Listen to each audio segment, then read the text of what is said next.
First and foremost, blockchains need to address the scalability issue. What do we mean exactly by scaling in the context of blockchains? A core security feature, but also a capacity limitation of public blockchains like Bitcoin and Ethereum, is that their protocols require every transaction to be processed by every single full node in the network.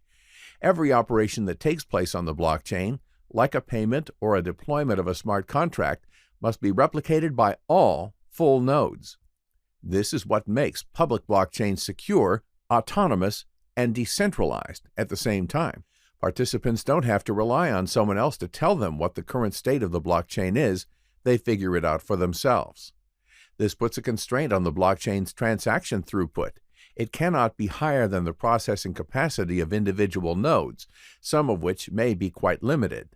For example, some nodes may use less powerful computers, like consumer devices. However, they are still very important to keep the network as decentralized as possible.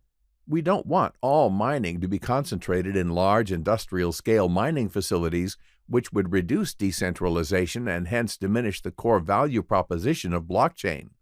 This would make it resemble the current state of the Internet, which is basically an oligopoly dominated by tech giants like Google, Amazon, and Facebook, or the current shape of the financial sector, an oligopoly dominated by huge multinational banking groups. Therefore, some modifications and upgrades are needed in order to scale blockchain technology to a global user base of billions of people commensurate with that of the Internet, and at the same time keep it as decentralized as possible.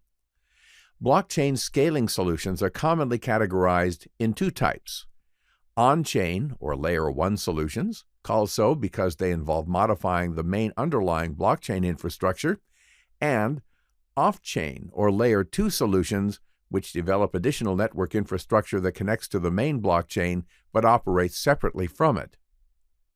To give you a useful analogy, imagine that we have a speedway, and we want to upgrade it for faster commute of vehicles between two cities. Perhaps this speedway passes through a picturesque natural landscape with mountains, lakes, and rivers. The road may be a bit narrow and its pavement may be a little rough and uneven, so it doesn't allow for very high speed.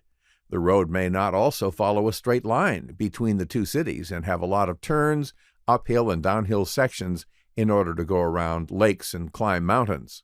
Now, there are two main approaches to upgrade this road to allow for faster travel and higher throughput of vehicles. We can either make it wider and improve the quality of its pavement, or we can build additional infrastructure like tunnels and bridges to enable quick passage through mountains, lakes, and rivers. Or we can do both, as all these solutions are complementary to each other. This is the path Ethereum is following, for example. There are a number of projects working on various scalability solutions for Ethereum, employing many talented developers. They go along the following lines.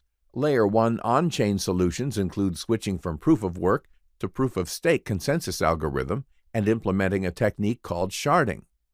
Layer 2 off-chain solutions include state channels, a lightning network called Raiden, a new concept layer for scaling smart contracts called Plasma, and another solution for processing complex computations called TrueBit. Next, we'll have a closer look at them.